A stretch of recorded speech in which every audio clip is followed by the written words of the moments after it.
আন্দোলন তুলে নিলেন রাজ্যের চিকিৎসকরা। শনিবার আগরতলা প্রেস ক্লাবে আয়োজিত এক সাংবাদিক সম্মেলনে এই ঘোষণা দেন আইএমএর রাজ্য শাখার নেতৃত্ব। কিন্তু সেই সঙ্গে চিকিৎসকরা জানিয়েছেন, অভিযুক্তের জামিন নাকচ করা হয়েছে। মুখ্যমন্ত্রী এবং স্বাস্থ্যমন্ত্রী যে ভূমিকা নিয়েছেন তাতে আশ্বস্ত হয়ে তাঁরা তাদের আন্দোলন আপাতত স্থগিত রাখার সিদ্ধান্ত নিয়েছেন। নিজেদের প্রাইভেট চেম্বার এবং ক্লিনিক খোলা রাখার সিদ্ধান্ত নেওয়া হয়েছে। আগামী দিনে এই ধরনের ঘটনা যাতে না ঘটে তার দিকে সবাইকে যত্নবান হবারও আহ্বান জানান তারা। সেই সঙ্গে হাসপাতালে বিভিন্ন সমস্যার কথাও চিকিৎসকরা এদিন তুলে ধরেছেন সাংবাদিক সম্মেলনে।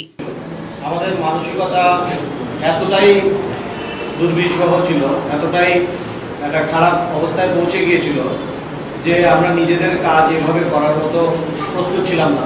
সেক্ষেত্রে আমরা প্রাইভেট প্র্যাকটিস বন্ধ করতেই পারি, কারণ আমি যখন নিজেই সুস্থ না তখন আরেকজন মানুষকে সুস্থ করবো কীভাবে? যখন আমরা দেখছি টিভি ফুটেজের মধ্যে বাঁশ দিয়ে আমাদের রাজপথের মধ্যে ডাক্তারকে দৌড়ে দৌড়ে মারা হচ্ছে, ওই রকম একটা সিচুয়েশনে আমরা আমাদের কাজকর্ম স্বাভাবিকভাবে কমিয়ে দিচ্ছি।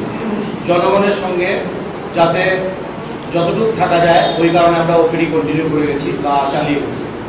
ওপিডি চালানোর কারণ ছিল এটাই, আমাদের ইচ্ছা ছিল সম্পূর্ণ কাজকর্ম থেকে চলে যাওয়া। কারণ আমরা খুবই দুঃখিত, ওকে যেভাবে মারা হয়েছে, বর্বরচিতভাবে মারা হয়েছে, ও এখন আইসিইউতে আছে। আমরা চাইছি ও সুস্থ হয়ে উঠুক এবং আমরা ধন্যবাদ জানাই আমার জেলা সেক্রেটারি যে কথাগুলো বললেন। সেই সঙ্গে আমি সবচেয়ে বেশি ধন্যবাদ জানাই আমাদের বিবেককে, আমাদের সামাজিক বিবেককে, যারা আমাদের সঙ্গে ছিল। ডাক্তার এই রাজ্যে 1800 বা 2000 আছে, সরকারি কর্মকাণ্ডে আছেন 800 থেকে 900 ডাক্তার। সঙ্গে আমাদের সিস্টাররা রয়েছেন, সিস্টার প্রতিনিধি শিক্ষাদের মহোদয়া আমাদের সঙ্গে আছে। আমরা সংখ্যায় কম, কিন্তু আমরা 37 লক্ষ মানুষকে রিপ্রেজেন্ট করি। সুতরাং কেউই চাইবে না আততায়ী ছাড়া, দুর্বৃত্ত ছাড়া এবং কিছু খারাপ লোক ছাড়া যে হসপিটালের মধ্যে গণ্ডগোল হোক। তাই আমরা এর তীব্র নিন্দা জানানোর জন্যই দেয়ালের পিঠ থেকে গিয়েছিল বলেই আমরা এই ডিসিশন নিয়েছিলাম, নতুবা আমরা সেটাও করতাম না।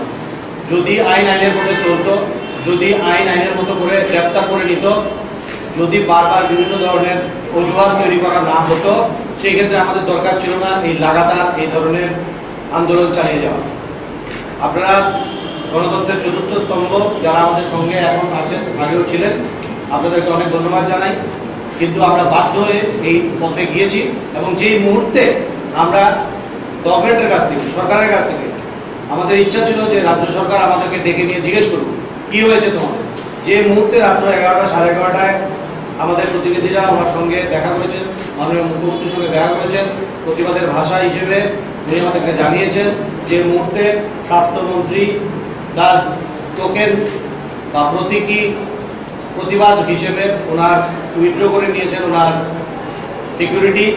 Pure Report, Channel Din Raat।